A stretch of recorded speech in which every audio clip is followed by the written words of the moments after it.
Okay, so have you ever pictured yourself like out on the open ocean reeling in this massive catch? Oh, yeah. A pretty classic image, right? Yeah. But it's also the life of a deep-sea fishery worker. Right. A job that I think we're going to find out is way more complex and honestly way more fascinating than a lot of us probably think. Yeah. We're going to do a deep dive today into the world of these, honestly, often unsung heroes of the fishing industry. Right. And we are doing that thanks to some great insights that we got from RoleCatcher. Yeah, they have some good stuff. It's a career that really does go beyond, that sort of classic image of just casting a line and hoping for the best. Totally.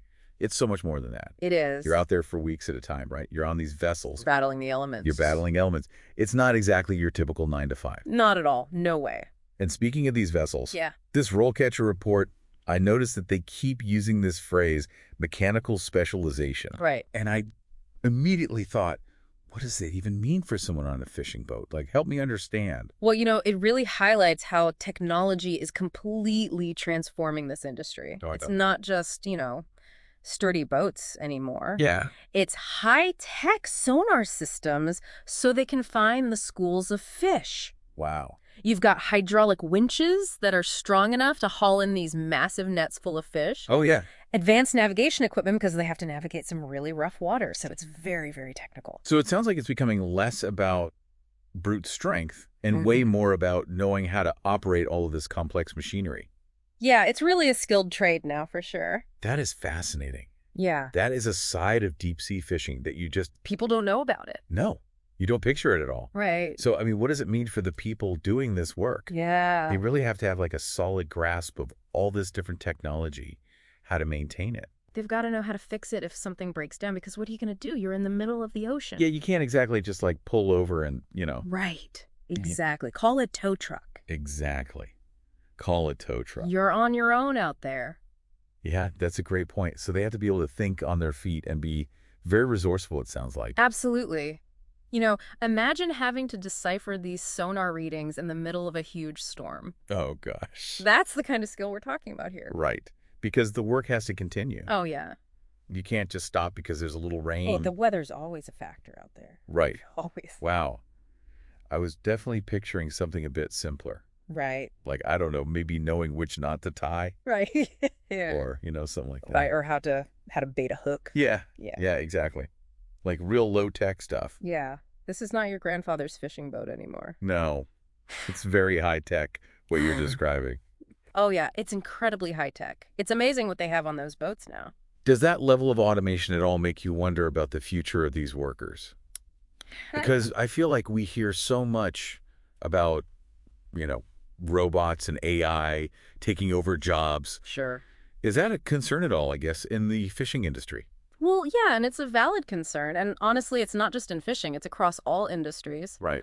But I think while some tasks might become automated in the future, Yeah. the need for human expertise to oversee these systems, to make these critical decisions, to handle unexpected situations, Right. that's not going away anytime soon. Yeah, that makes sense. There's always that human element, I guess. Always. And that actually leads us to another really critical aspect Okay. that's highlighted in this RoleCatcher report. And it's this whole issue of sustainability. Oh, yeah. When we talk about fishing these days, you can't not talk about sustainability. Totally. Can't talk about fishing without talking about the health of our oceans. Right. It's so important. Yeah. It's a huge deal. And, the industry is shifting. I mean, things have changed. Yeah. And there's a growing emphasis on responsible fishing practices. Yeah, that makes sense. It's not just about... Because it can't just be a free-for-all. It can't be a free-for-all, that's right. Right.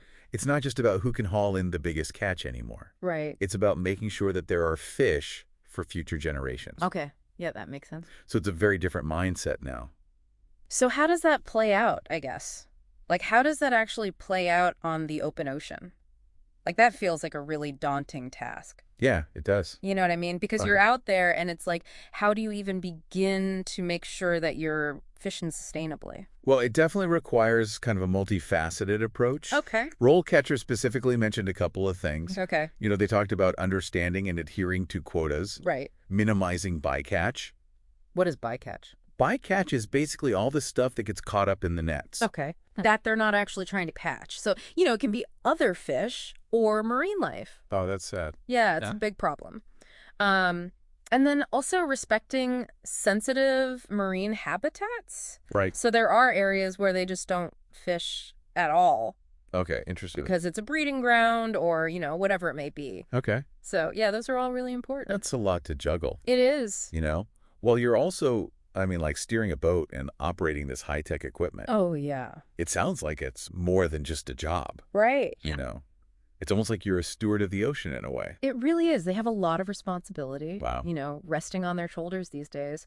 And it requires a really deep understanding of the marine ecosystem and a real commitment to preserving it. Yeah, for sure. Because, it's interesting, too, because consumers are also becoming way more aware of this whole issue. Right. And they're demanding sustainably sourced seafood. Oh, of course. Yeah. Which puts pressure on the industry Right. to fish responsibly. Yeah. That makes a lot of sense. So, yeah, it's a big deal. So it's really changed, it sounds like, even in the last, 10 or 20 years. Oh, yeah. Like the awareness around it Huge changes. has completely shifted things. Absolutely. So it's not just about, again, going back to what we were saying before, it's not just about knowing how to catch a fish. Right. It's about understanding this delicate balance of the entire ocean itself. Whole ecosystem. That's right. That's amazing. Yeah.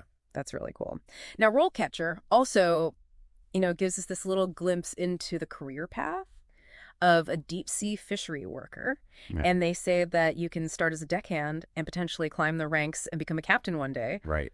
Is that really feasible? Like, is that something that actually happens? Oh, it absolutely happens. Yeah. It does. And I think it just showcases that there really is potential Okay. for advancement in this field. Okay. It's not just a dead-end job. Right. But, it's not just about putting in your years at sea. Okay. Right. Becoming a captain, that requires a whole other skill set. Like what? Well, you've got to be a leader, obviously. Yeah. You're in charge of a crew. Right. You've got to be able to make quick decisions Yeah. in these really high-pressure situations. Oh, yeah, for sure. And, of course, you need a deep understanding of navigation safety regulations, all the fishing strategies. Right. So, like, everything. Everything. Right. So you're not just managing the cat, you're managing a crew. You're dealing with, I'm sure, a million unexpected challenges. Like, what if the engine breaks down or, a big storm comes up or Oh, yeah. all kinds of stuff. All kinds of things, right? You have to be able to handle it all. So it's a huge responsibility. It is. It takes a very unique blend of, experience and expertise. Yeah. Temperament. It sounds like a lot. It is a lot. It's not for everybody, that's for sure. So we've talked about like the physical demands, the tech skills, the sustainability aspect, the leadership potential. Right. It's a lot. What about the people who are actually drawn to this career? Right. What kind of person wants to do this? Like, what does RoleCatcher say about that? Well, I think It really does make you wonder, like, what kind of person, thrives in this kind of environment. Yeah. It's not your average desk job. It is not for everybody, that's for sure. So are there any personality traits that kind of stand out? Well, RoleCatcher actually talks about a few. Okay. They talk about the importance of resilience, Okay. being adaptable, and teamwork. Okay. These are individuals who, they can handle those unexpected situations, they can work those long hours, Right. and they can maintain focus even when they're faced with some pretty challenging conditions. Right, because you're out in the elements. You got to be on your game. You can't be someone who gets rattled easily. No, you got to be able to think on your feet, for sure. Yeah, you got to be tough. Yeah, definitely. Mentally and physically, it sounds like. Oh, yeah, without a doubt. Okay, so I think we've covered a lot of really fascinating ground here today We have. about deep-sea fishing. It's more interesting than people realize. Right. And more complex, I think, too, Yeah. than a lot of us probably realize. Way more than meets the eye. Before we wrap up, Yeah.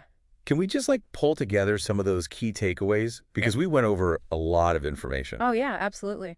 What stood out to you?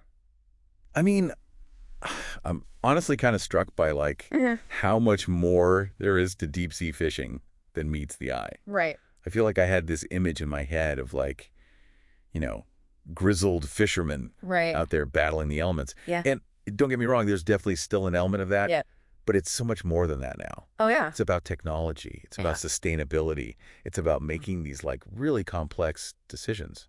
Right. It's about managing resources responsibly. Yeah. And you have to think so far in advance too. Oh, absolutely. Long-term thinking is critical. Right. Because if you're not thinking about that, you're just going to deplete the ocean. Exactly. You won't have an industry to go back to. Yeah, that's a really good point. You got to think about the future. Yeah. So the sustainability piece is huge. Yeah, it's not just a buzzword. Right. It's essential. It really is. It's the heart of it all now. So I think that's a really important takeaway for listeners. Absolutely. Because you might think, oh, this is like a very niche job. It doesn't really impact me. Right. But it really does. Oh, we all play a part. We all rely on the ocean. Absolutely. For, so much. Yeah, it's a precious resource. So we have to protect these workers. Yeah, and support sustainable practices. Right. Absolutely. So I think this has been a really fascinating look at this industry. It is fascinating work, for sure. And, it's definitely changed my perspective on things. That's what we like to hear. And hopefully for anyone listening who, maybe this sparked an interest they never knew they had. Yeah. And the next time you sit down to a nice seafood dinner, Yeah. maybe just take a moment to think about the journey. Yeah. Yeah. Appreciate where it came from. Think about those people who are out there, working hard Working hard in tough conditions. to bring us that food. Yep. And Yeah. supporting the industry sustainably. Exactly. Yeah. I think that's a perfect place to end it for today. I agree. This has been really, really fascinating. It has. I always learn something new. Me too, and I can't wait for our next deep dive. Me neither. Always an adventure.